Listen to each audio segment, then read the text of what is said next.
Hello दोस्तों, एक बार फिर से बहुत बहुत स्वागत है आप सभी का। इस वीडियो में मैं रिमेंबर मी का पार्ट 11 एक्सप्लेन करने वाली हूँ। तो नान ने अपने दोस्तों के साथ जाने से मना कर दिया और चोम्पू को उसके क्लास छोड़ने आया। उसने चोम्पू को बताया कि आज उससे बहुत सारे असाइनमेंट बनाने हैं। चोम्पू ने उसे रुकने के लिए बोला, नान मुझे यहीं छोड़ दो, तुम जाओ असाइनमेंट बनाओ और असाइनमेंट बनाने के बाद तुम अपने दोस्तों के साथ पार्टी भी कर सकते हो। नान को समझ नहीं आया चोम्पू ऐसे बातें क्यों कर रही है। चोम्पू आगे बोलने लगी, नान सच बताओ, तुम मुझे लाइक करते हो या फिर तुम्हें बस मुझ पर तरस आता है? क्योंकि जब तुम मेरे साथ होते हो तो ऐसा लगता है कि तुम नहीं हो, जबरदस्ती वाला कंफर्टेबल होने की कोशिश करते हो। नान चुपचाप उसे देखने लगा और चोम्पू रोते हुए वहां से चली गई।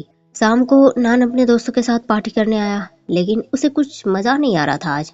पता नहीं, ऐसा लग रहा था कि उसका कुछ कहीं खो गया है, इसीलिए वो उदास था। दोस्तों ने भी उसके फेस पढ़ लिए। उन्होंने उसे बोला, नान कहीं तुम्हें चोम्पू से प्यार तो नहीं हो गया? नान डिनाई करने लगा, ऐसा नहीं हो सकता। दोस्तों ने उसे बोला, नान तुम हमारी बातों का बुरा मत मानना, पर तुम अब उसके पैरालाइज होने के बारे में सोच रहे हो। पर क्या तुमने पहले उसे पैरालाइज एज्यूम किया था? नान सोच में पड़ गया। उसने दोस्त के फोन से चोम्पू के फेसबुक ढूंढे, पर उसे तो चोम्पू का बस फर्स्ट नेम मालूम था, लास्ट नेम का पता नहीं। तो ऐसे में फेसबुक पर चोम्पू का मिलना थोड़ा मुश्किल हो गया। उसने चोम्पू को कॉल भी किया, पर शायद चोम्पू ने उसे ब्लॉक कर दिया था। अगली सुबह नान बहुत परेशान दिख रहा था। शायद रात भर वो सोया नहीं। वो बार बार अपने फोन में कुछ देख रहा था। शायद चोम्पू उसके दिल और दिमाग से निकल नहीं रही थी। इम नहाकर बाहर आया। वो यूनिवर्सिटी के लिए रेडी होने लगा। उसने नान से भी सवाल किया कि कल रात वो कहाँ था, लेट से आया और उसे शावर नहीं करना है क्या? पर नान की तरफ से कोई रिस्पॉन्स नहीं आया और स्कूटर लेकर वो सीधे चोम्पू के हॉस्टल पहुंच गया।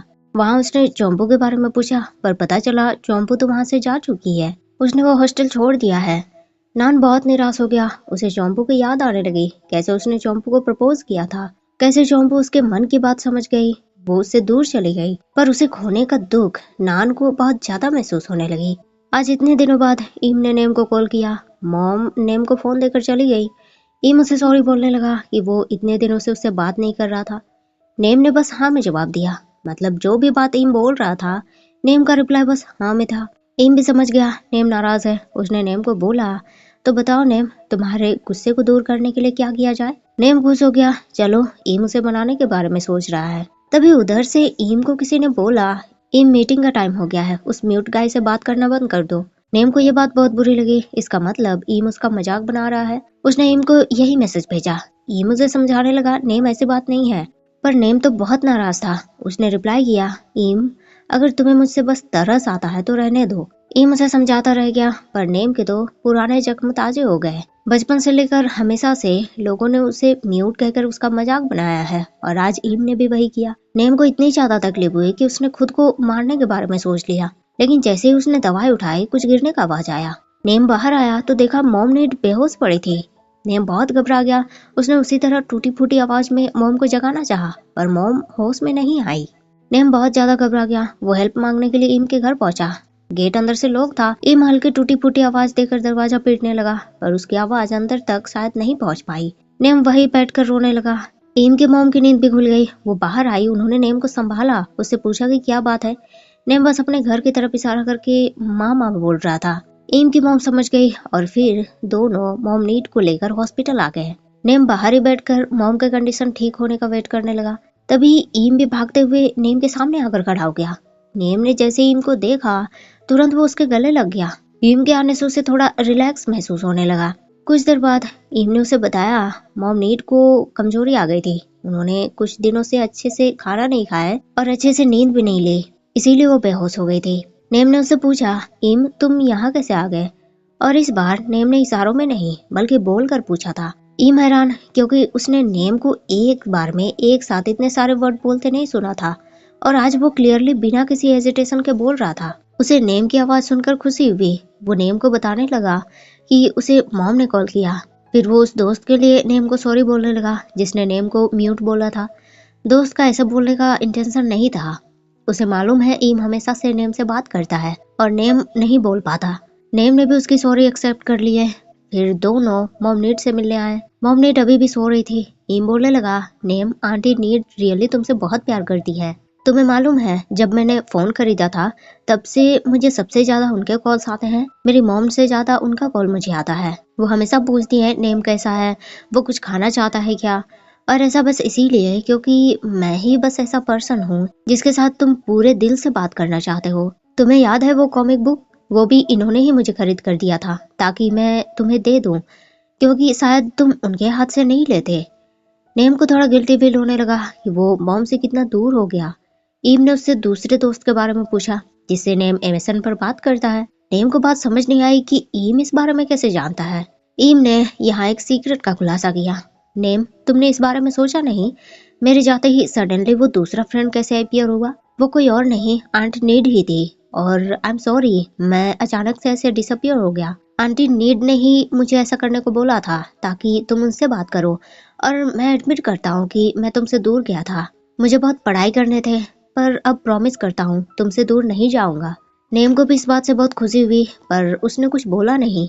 ये मुझसे कहने लगा, नेम, मैं ये भी जानता हूँ कि तुम बोल पाओगे, पर तुमने पता नहीं क्यों म्यूट रहना चूज किया। तो जब तुम रेडी हो जाओ मुझे जरूर प्रॉब्लम बताना, हम दोनों मिलकर उसे सॉल्व करेंगे। नेम के लिए और भी खुशी की बात थी, ये उसके दुख बांटना चाहता है। नान भी अभी तक चोम्पू की तलाश में ही था, पर उस चोम्पू का पता ही नहीं। सोशल मीडिया में भी उसने चोम्पू को ढूंढा, लेकिन उसे तो बस चोम्पू का फर्स्ट नेम मालूम है और वो सोशल साइंस फैकल्टी से है, और तो वो चोम्पू के बारे में कुछ भी नहीं जानता। उसने बीबी में भी चोम्पू समझकर किसी को मैसेज भेजा तो रिप्लाई भी आया, लेकिन वो कोई और निकला।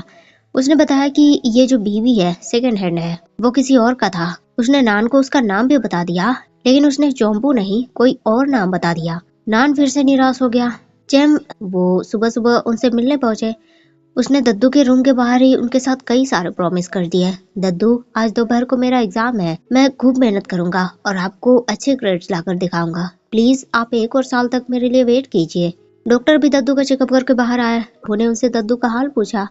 डॉक्टर ने बताया दद्दू की हालत उतनी बढ़िया नहीं है, पर वो अपनी पूरी कोशिश कर रहे हैं। चैम बहुत ज्यादा उदास हो गया। दद्दू उसकी खुशी थी, उनके पिकल्ड फिश, उनकी बातें सब बेस्ट थे, पर अब दद्दू बिल्कुल शांत है। चैम्प की आंख में आंसू आ गए। वो वहीं बैठकर रोने लगा। ईम को भी यूनिवर्सिटी जाना था। नेम और ईम दोनों लिफ्ट से नीचे आए तो सामने उन्हें चैम्प दिख गया। चैम्प ने उन्हें बताया कि यहाँ दद्दू एडमिट है और आज दोपहर उसका टेस्ट है, तो इसीलिए वो सुबह ही मिलने चला आया। ईम भी नेम से कहने लगा कि उसे बाहर छोड़ने की जरूरत नहीं है, वो चैम्प के साथ यूनिवर्सिटी चला जाएगा। लेकिन तभी चैम्प की फैमिली दद्दू से मिलने आए। वो चैम्प को वहां देखकर हैरान हो गए।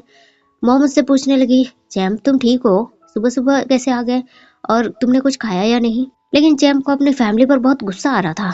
उसने अपना बैग उठा लिया और बोलने लगा, आज दोपहर को मेरा टेस्ट है, मैं जा रहा हूँ। और वो चला गया। ईम भी उसके पीछे चल दिया। बस स्टैंड में ईम ने बैंकॉक के 2 टिकट लिए, लेकिन चैम्प अभी भी बहुत उदास था। उसे बहन का कॉल आया और बहन की बातें सुनकर चैम्प की आंख से और आंसू बहने लगे। दद्दू इस दुनिया को छोड़कर जा चुके थे। चैम्प की तो पूरी दुनिया ही उजड़ गई। उसे बहुत ज्यादा तकलीफ महसूस होने लगी। ईम ने उससे पूछा, तो फिर टेस्ट का क्या? चैम्प बोलने लगा, मैं टेस्ट दूंगा, दद्दू के लिए मैं ये करूंगा। और वो फूट फूट कर रोने लगा। उसने बस में टेस्ट के लिए पढ़ना शुरू कर दिया, लेकिन उसके आंख से आंसू अपने आप गिरने लगे। वो फूट फूट कर रोने लगा और ईम उसे शांत करने लगा। तो इस वीडियो में बस इतना ही। एक्सप्लेनेशन आपको कैसी लगी कमेंट करके जरूर बताइएगा। अच्छी लगी हो तो लाइक शेयर जरूर कर दीजिएगा। मिलते हैं फिर मेरे नेक्स्ट वीडियो में, तब तक के लिए थैंक यू, शुक्रिया, बाय बाय।